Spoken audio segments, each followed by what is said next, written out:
सहनाववतु सहनौ भुनक्तु सह वीर्यं करवावहै तेजस्विनावधीतमस्तु मा विद्विषावहै। ओम शांति शांति शांति। हरि ओम। ద్రోణాచార్యుల వారి జీవితాన్ని స్పష్టంగా అర్థం చేసుకునేందుకు గాను కావలసినటువంటి ఒక అద్భుతమైన బ్యాక్గ్రౌండ్ని దర్శించాం. ఆ బ్యాక్గ్రౌండ్ని దర్శించకుండా ద్రోణాచార్యుల వారి జీవితాన్ని దర్శించినా కూడా సరి అయినటువంటి ఉపదేశమును మనం పొందలేము. మహాభారతం ద్వారా మనం ఆయా వ్యక్తిత్వముల యొక్క గరిమను చూడడం ఎంత ముఖ్యమో, గొప్పతనాన్ని చూడడం ఎంత ముఖ్యమో, తద్వారా మన జీవితంలో కొన్ని కరెక్షన్స్ని చేసుకోవడం కూడా అంతకంటే ముఖ్యం. ఆ దిశలో మన మహాభారత యజ్ఞం కొనసాగుతుండడం చేత ధర్మశాస్త్రం బ్రాహ్మణులకు విధించినటువంటి ఒక ఉత్కృష్టమైన జీవన విధానాన్ని చూశాం. బ్రాహ్మణుడైనటువంటి వాడు సమాజ హితం కొరకు ఎలాంటి పనులు చేయవలసి ఉంటుందో ధర్మశాస్త్ర విహితంగా చూశాం. ఇలా దర్శించడం వల్ల ఇప్పుడు ద్రోణాచార్యుల వారి జీవితం ద్వారా అటువంటి విలువలు ఎలా పతనమయ్యాయో, అలాంటి పరిస్థితి ఎందుకు జన్మించిందో తెలుసుకోవడానికి వీలవుతుంది. శ్రీ జనమేజయుల వారు వైశంపాయనుల వారిని ఇలా ప్రశ్నించారు. కథం సమభవత్ ద్రోణః కథం చాస్త్రాణ్యవాప్తవాన్ కథం చాగాత్ కురూన్ బ్రహ్మన్ కస్య పుత్రః స వీర్యవాన్ కథం చాస్య సుతో జాతః సోశ్వత్థామాస్త్రవిత్తమః ఏతదిచ్ఛామ్యహం శ్రోతుం విస్తరేణ ప్రకీర్తయ.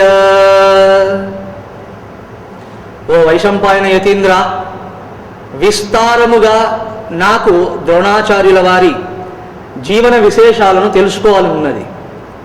అందులో ప్రధానంగా నేను మీ దగ్గర శ్రవణం చేయాలనుకుంటున్న విషయాలు కొన్ని ఉన్నాయి. మొదటిది, వారు ఎవరికి జన్మించారు, అలాగే దివ్యాతి దివ్యములైనటువంటి అస్త్రశస్త్రములను ఎలా సంపాదించారు. బ్రాహ్మణుడు సహజంగా వేద విద్యలయందు ఆసక్తుడై ఆయా విద్యలయందు ప్రావీణ్యతను సంపాదించుకోవడం మనం వింటూ ఉంటాం. కానీ ఈ ద్రోణాచార్యుల వారు అమోఘమైనటువంటి అనితర సాధ్యమైనటువంటి శస్త్రాస్త్రములను సాధించినట్లుగా దర్శించి ఉన్నాం. కాబట్టి ఈ స్థితిలో వారి సంకల్పం ఎలా బయలుదేరినది, అలాగే వారు హస్తినాపురమునకు రాను అన్నటువంటి వారు ఎందుకు వచ్చారు, వచ్చి మా పూర్వులైనటువంటి ధార్తరాష్ట్రులకు పాండవులకు విద్యను ఎలా అనుగ్రహించారు, అలాగే వారి కుమారుడు, అతడు కూడా బహుశస్త్ర కోవిదుడు అశ్వత్థామ, ఆయన యొక్క జననం ఎలా కలిగినది, ఈ వ్యవహారమునంతటిని నాకు సవిస్తారంగా తెలియజేయండి అని జనమేజయ మహారాజు ప్రశ్నించారు. ద్రోణాచార్యుల వారు భరద్వాజుడనేటువంటి ఒక ఋషికి జన్మించినటువంటి వాడు. ఈ భరద్వాజ మహర్షి శస్త్రాస్త్ర విద్యలయందు చాలా గొప్ప వైదుష్యము పాండిత్యము కలిగినటువంటి మహాపండితుడు. శస్త్రములు అస్త్రములు ఈ పదాలు మనం చాలాసార్లు వింటాం. శస్త్రములు అంటే వెపన్స్, అస్త్రములు అంటే మిసైల్స్. శస్త్రము అంటే చేతిలో పట్టుకొని ప్రయోగింపబడేవి, కత్తులు, బల్లెములు, బాణములు ఇత్యాదులుగా, అంటే చేతి యందు వాటిని ధరించి ప్రయోగించడం జరుగుతుంది. అస్త్రములు అలాగా, అస్త్రములను ఈనాటి భాషలో చెప్పాలంటే మిసైల్స్. అవి రిమోట్ ఆపరేషన్ కూడా కలిగి ఉంటాయి, అవి మంత్రపూతములై ఉంటాయి. ఒక మంత్రము ద్వారా సంచాలనము చేయబడి తమ కార్యమును నెరవేరుస్తాయి. శస్త్రములు ఎవడైనా పట్టుకోవచ్చు, కానీ అస్త్రములను అందరూ మేనేజ్ చేయలేరు. అస్త్ర విద్య ఉన్నటువంటి వాడు ఖచ్చితంగా ఒక తపస్వి అయి ఉంటాడు, అందరి వల్ల అయ్యేది కాదు. ఇటువంటి శస్త్రముల విషయంలో, అస్త్రముల విషయంలో మహాపండితుడు ద్రోణాచార్యుల వారి తండ్రి గారు భరద్వాజ ఋషి. ఈ భరద్వాజ ఋషి గారి ఆశ్రమంలోనే ద్రోణాచార్యుల వారు ప్రాథమిక విద్యాభ్యాసం ప్రారంభం చేశారు, తండ్రి గారి సమక్షంలోనే. భరద్వాజ మహర్షికి పాంచాల దేశ రాజుగారు, ఆయన పేరు పృషతుడు. ఈ పృషతుడు చక్కటి మిత్రుడు. పృషతుడి కుమారుడు ద్రుపదుడు పాంచాల రాజు అయినాడు తర్వాత. ఈ ద్రుపదుడు కూడా అప్పుడప్పుడు సమయం దొరికినప్పుడల్లా భరద్వాజ ఋషి యొక్క ఆశ్రమానికి వచ్చి వారి సన్నిధిలో కొంతకాలం ఉంటూ యుద్ధ శాస్త్ర సంబంధమైనటువంటి మెలకువలన్నింటినీ నేర్చుకుంటూ ఉండేవాడు. ఆయన విద్యాభ్యాసం ఆయనకు జరుగుతూ ఉన్నది, కానీ అత్యంత జటిలములు, అత్యంత సూక్ష్మములు అయినటువంటి శస్త్రాస్త్ర రహస్యములను, మెలకువలను ఈ ఋషిగారి దగ్గర నేర్చుకుంటూ ఉండేవాడు. అదే ఆశ్రమంలో ఋషిగారి కుమారుడు ద్రోణాచార్యుడు కూడా ఉన్నాడు కాబట్టి సహజంగా వీరిద్దరికీ మైత్రి అనే సంబంధము కూడా ఏర్పడినది. గురువు గారి దగ్గర విద్యాభ్యాసము చేస్తూ ఖాళీ సమయంలో ఇద్దరు ఆటపాటల యందు సంలగ్నమవుతూ ఆ రకంగా వీరిద్దరి పరిచయము గొప్పదైన స్నేహంగా మారి అలా కాలము గడుస్తూ ఉన్నది. సనిత్యమాశ్రమం గత్వా ద్రోణేన సహ పార్థివః చిక్రీడాధ్యయనం చైవ చకార క్షత్రియర్షభ. ఓ జనమేజయ మహారాజా, వైశంపాయనులు చెప్తున్నారు, ఈ ద్రుపదుడు అప్పుడప్పుడు రావడం, కొంతకాలం ఉండడం, తిరిగి తన రాజ్యానికి వెళ్ళడం, మళ్ళా సమయం దొరికినప్పుడు రావడం, ఈ విధంగా వీరిద్దరి మధ్యలో సఖ్యత చాలా గొప్పగా అభివృద్ధి చెందినది. అలాగే భరద్వాజ మహర్షి దగ్గర ద్రుపదుడు చాలా చక్కటి విద్యాభ్యాసం చేసి శాస్త్ర రహస్యమునంతటిని మనసుకెక్కించుకుంటూ ఉన్నాడు. ఇదిలా ఉండగా ఒకరోజు భరద్వాజ మహర్షి కాలధర్మం చెందాడు. కాలధర్మం చెందడం అంటే దేహత్యాగం చేశాడు. వారు దేహత్యాగానికి మునుపే ద్రోణాచార్యుల వారిని పిలిచి, నాయనా, నీవు అధ్యయనము యందు చాలా ఆసక్తుడవై ఉన్నావు, ఆ విషయాన్ని నేను చూస్తూనే ఉన్నాను. యుద్ధ విద్యల యందు, శస్త్రాస్త్రముల యందు నీ నిష్ఠ చాలా గొప్పగా ఉన్నది, అచలమై ఉన్నది, ఆ విషయాన్ని కూడా చూస్తున్నాను. అయితే దీనిలో పడి నీవు గనక వివాహాదులను విస్మరిస్తే కొంత పొరపాటు జరిగినట్టు అవుతుంది. నా వైపు నుంచి చివరి కోరిక ఇది, నీవు చక్కగా వివాహం చేసుకొని ఒక పుత్రుడికి జన్మనివ్వాలి. ఇది నా కోరిక, దీన్ని ఖచ్చితంగా పూర్తి చేయవలెను అని కూడా ఆదేశించాడు. తండ్రి గారి దేహపతనానంతరం ఈయన తండ్రి గారి కోరికను స్మరించిన వాడై శరధ్వనుడి కుమార్తె, కృపాచార్యుల వారి సహోదరి కృపిని వివాహం చేసుకున్నాడు. అలాగే ఆవిడ యందు ఒక పుత్రుణ్ణి కన్నాడు. ఆ పుత్రుడు పుడుతూనే ఉచ్చైశ్రవములాగా నినదించాడు. సజాతమాత్రో వ్యనయద్ యథైవోచ్చైః శ్రవాహయః. ఉచ్చైశ్రవము అంటే దేవతల లోకంలో ఉండేటువంటి ఒక గుర్రము. ఆ గుర్రము ఎలా సకిలిస్తుందో ఈ బిడ్డ పుడుతూనే అలాంటి సకిలింపు చేశాడు. కాబట్టి అతడికి ఆ కారణం చేత అశ్వత్థామ అనే పేరు నామకరణం చేయబడినది. అశ్వత్థామ అంటే అశ్వము వలె నాదము చేసినవాడు, అశ్వ సంబంధమైనటువంటిది ధ్వనిని చేసినవాడు. అలా అశ్వత్థామ నామముతో ఆయన ప్రసిద్ధుడైనాడు. ఆయన కూడా శస్త్రాస్త్రములలో చాలా పాండిత్యమును సంపాదించాడు. సరే, ద్రోణాచార్యుల వారు మాత్రం తదేకమైన నిష్ఠతో ఇప్పుడు ఎలాగూ తండ్రి గారి కోరిక కూడా తీరినది, ఆ విధంగా తనకు ఒక స్వాతంత్ర్యం లభించినది. దొరికినటువంటి స్వాతంత్ర్యమును సక్రమంగా వినియోగించాలనుకున్నవాడై ఆయన తండ్రి గారి ఆశ్రమంలోనే ఉంటూ ఉన్నదేదో తింటూ శస్త్ర విద్యాభ్యాసము యందు సంపూర్ణమైన సంలగ్నత కలిగి ఉన్నాడు. ఎవరికి ఏ విషయంలో ప్యాషన్ ఉంటుందో మరొకరి ప్రేరణ లేకుండానే దానిలో సంలగ్నత సహజంగా వస్తుంది. అటువంటి ప్యాషన్ స్థితి ఎవరికి ఉన్నదో వారు ఆకలి దప్పులను కూడా మర్చిపోతారు ఈ కోణంలో. అదే పరిస్థితి ద్రోణాచార్యుల వారిది. వేదాంగముల విషయంలో కాదు, శస్త్రాస్త్రముల విషయంలో ఇంకా ఆయన అన్నీ మర్చిపోగలడు. ఆ స్థితిలో అన్యమైనటువంటి వాటిని విస్మరించి ధనుర్వేదాభ్యాసము యందు పూర్తి సంలగ్నతతో కాలం గడుపుతూ ఉన్నాడు. తండ్రి గారు చెప్పిన విద్య ఆయన హృదయంలో నిలబడిపోయింది. అంతకంటే గొప్ప విద్య కావాలి ఇప్పుడు. అలాగే తండ్రి గారి ద్వారా లభించినటువంటి అస్త్రములు కొన్ని ఉన్నాయి, కానీ ఇంకా మహాస్త్రములను సాధించాలనే కోరిక తీవ్రంగా ఉంది. విద్యకు సంబంధించిన దాహం ఏ రోజుకి తీరదు. విద్యకు అంతు ఉండదు. మనం ఎంత ప్రయత్నించినా అంత లభిస్తూనే ఉంటుంది. కాబట్టి శస్త్రములను అస్త్రములను ఇంకెక్కువగా పొందాలి. అలాగే ఈ శాస్త్రములో పరిపూర్ణమైన నిష్ఠ సాధించాలి. ఇది ఎలా సంభవం అని ఆయన నిరంతరం ఆలోచిస్తూ ఉండేవాడు. అప్పుడు వారికి ఒక న్యూస్ తెలిసింది, ఒక వార్త వారి దగ్గరికి వచ్చింది.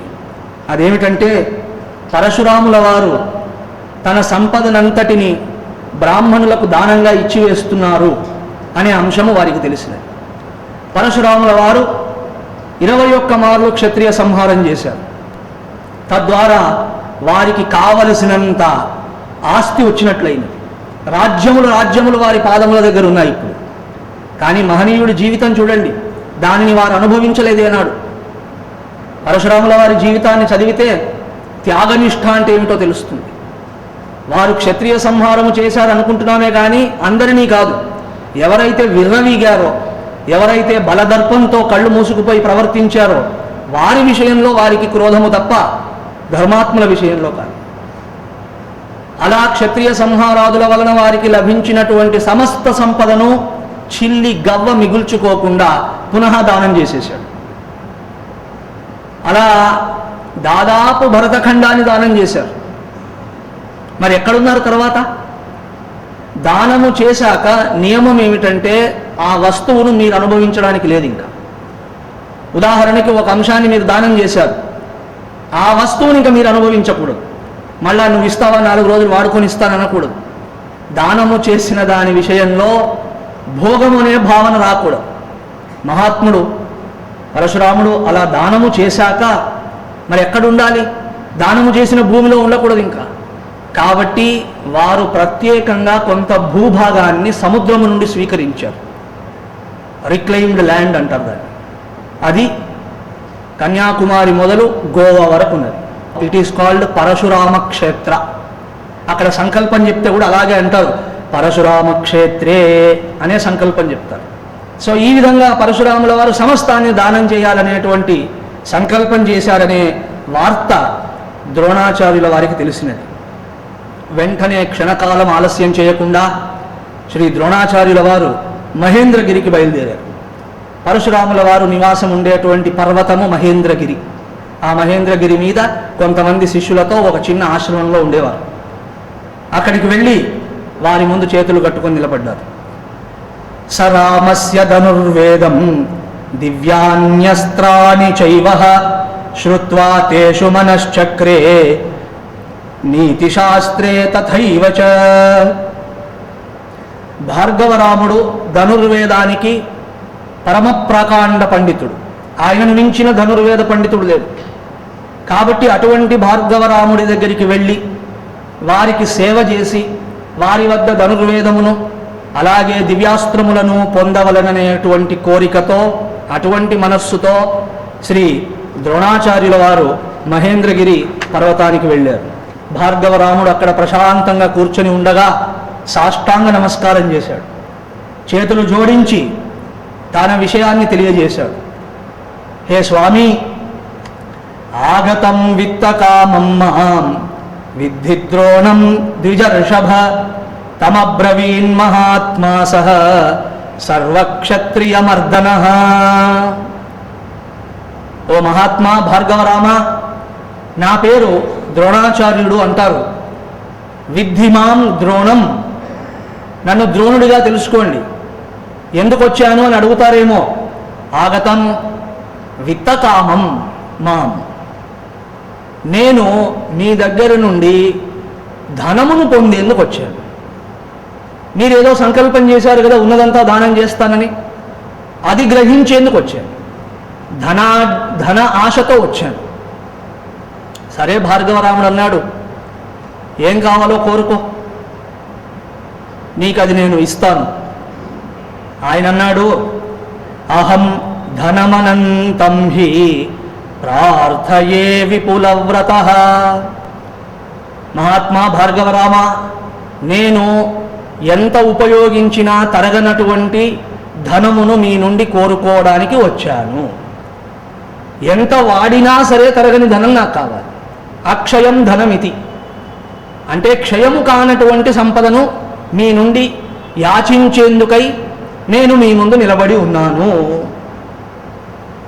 భార్గవరాముడు అన్నాడు కదా, నాయనా కొంచెం ఆలస్యం చేసావు, నువ్వు వచ్చావు కానీ నా వద్ద ఉన్న బంగారమునంతటిని ఏమాత్రం మిగుల్చుకోకుండా నేను బ్రాహ్మణులకు దానం చేసేశాను. అలాగే నేను సంపాదించినటువంటి భూఖండమునంతటిని కశ్యపుడు అనేటువంటి బ్రాహ్మణుడికి ఇచ్చివేశాను. సో నా దగ్గర ఇంకేమీ లేదు. ధనమును పంచేశాను, ఈ భూభాగమునంతటిని కూడా కశ్యపుడు అనే బ్రాహ్మణుడికి ఇచ్చివేశాను. ఇప్పుడు నా దగ్గర ఉన్నవి రెండే. శరీరమాత్రమే వాద్య మమేదమవశేషితం అస్త్రాణి చ మహార్హాణి శస్త్రాణి వివిధాని చ. నా దగ్గర ఉన్నవి రెండే నాయన. ఒకటి నా శరీరం, రెండవది కొన్ని దివ్యాస్త్రములు. ఈ దివ్యాస్త్రాలను ఎవరు కోరుకోలేదు కాబట్టి అవి ఇంకా నా దగ్గర ఉన్నాయి. ఈ రెండు తప్ప నా దగ్గర ఇంకొక వస్తువు లేదు ఇవ్వడానికి. ఈ రెండింటిలో నీకు ఏది కావాలో చెప్పు, అది ఇచ్చేస్తాను. అస్త్రాణి వా శరీరం వా వరయైతన్మయోద్యతాం వృణీష్వ కిం ప్రయచ్ఛామి తుభ్యం ద్రోణవదాశు తత్. ద్రోణాచార్య, ఈ రెండింటిలో ఏది కావాలో అడుగు. ఈ శరీరం కావాలా, ఇచ్చేస్తాను. అస్త్ర విద్యలు కావాలా, అస్త్రములు కావాలా, అవి ఇస్తాను. ఏదంటే అది నీకు ఇవ్వడానికి నేను సమ్మతిస్తున్నాను. ఇలా పరమదానస్వరూపి మహాత్ముడు భార్గవరాముడు చెప్పగా ద్రోణాచార్యుల వారు ఇలా అంటున్నారు.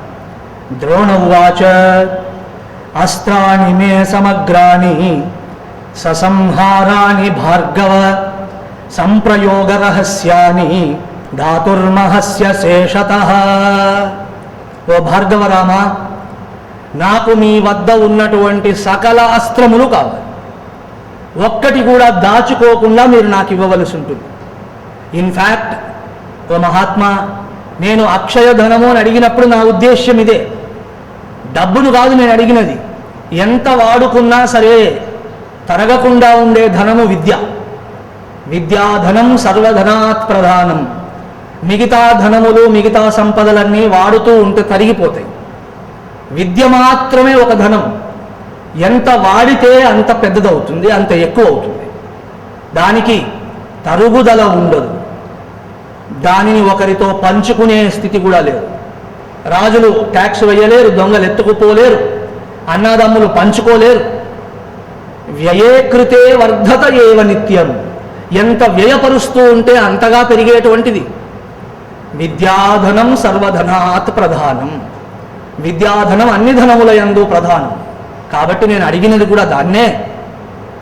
నా ప్రార్థనను మన్నించిన వారలై మీరు మీ వద్ద ఉన్నటువంటి సమస్త అస్త్రములను నాకు అనుగ్రహించండి. అలాగే వాటిని ఎలా ప్రయోగించాలి, ఎలా ఉపసంహరించాలి, ఈ రెండు రహస్యములను క్షుణ్ణంగా బోధించండి. సంప్రయోగ రహస్యాన్ని సంహారాన్ని చ. ప్రయోగించడం ఎలా, ఒకవేళ ప్రయోగించిన తరువాత దానిని నిలిపివేయాలంటే ఎలా, ఈ రెండు రహస్యాలను కూడా నాకు చెప్పి అటువంటి దానమును చెయ్యండి. భార్గవరాముడు తథాస్తు అని ద్రోణాచార్యుల వారి నిష్ఠను చూసినవాడై ఆయనకు తన దగ్గర ఉన్నటువంటి సమస్త అస్త్ర సంపదను అనుగ్రహించాడు.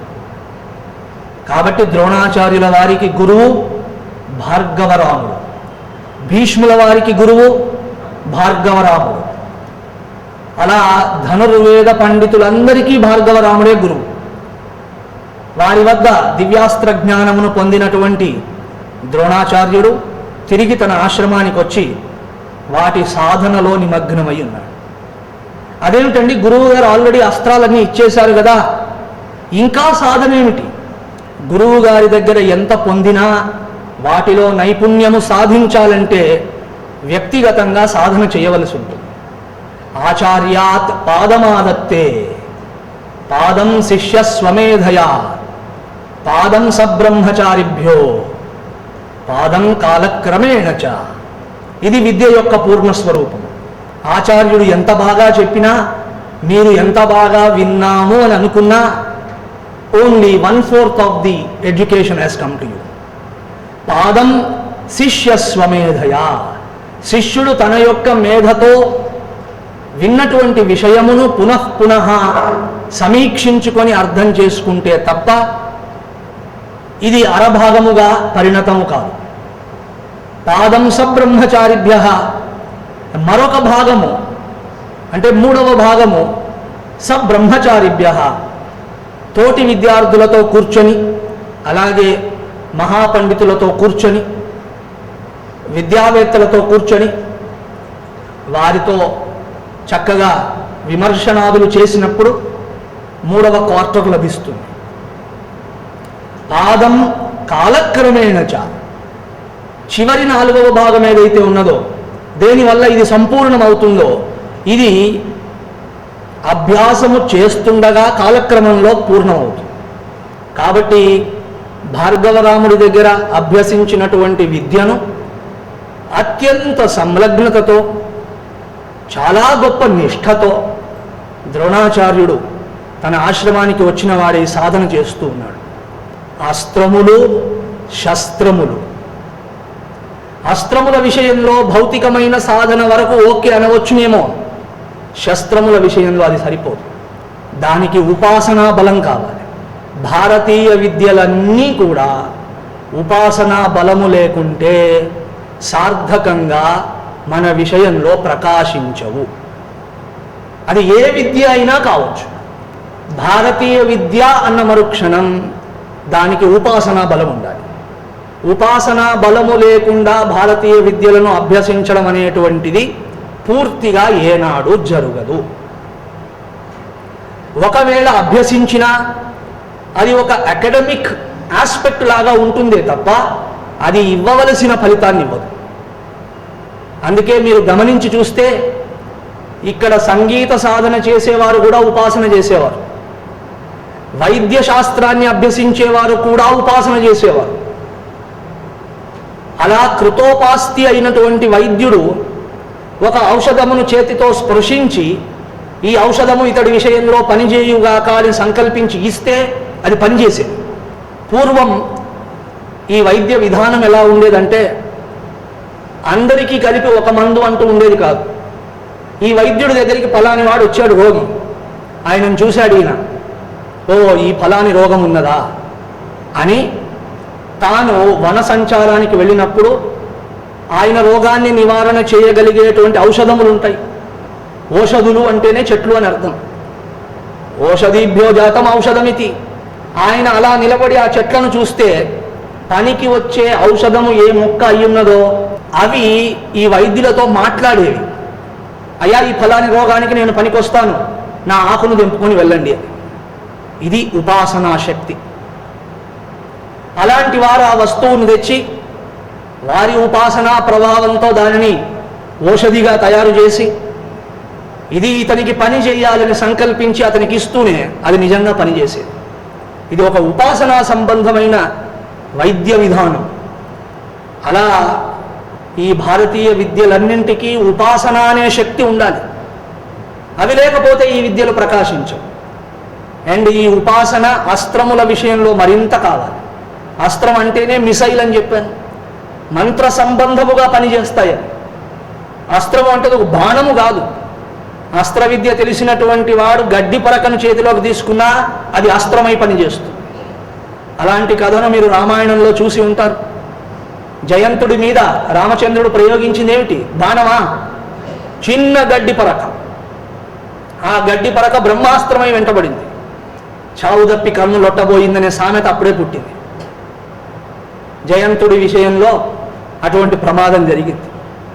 కాబట్టి అస్త్రముల విషయంలో ఈ ఉపాసన అనివార్యమవుతుంది. దానిని మనదిగా చేసుకోవడం కొరకు, మన మనస్సుతో ఏకము చేసుకునేందుకు మన దగ్గర అటువంటి శక్తిని మనం కనుగొనాలి, దానిని వెలికి తీయాలి. ఉపాసన అంటే అర్థం అది. మానసం కర్మ ఉపాసనం. మనస్సుతో చేయబడేటువంటి అభ్యాసం, మనస్సుతో మాత్రమే చేయబడే సాధన.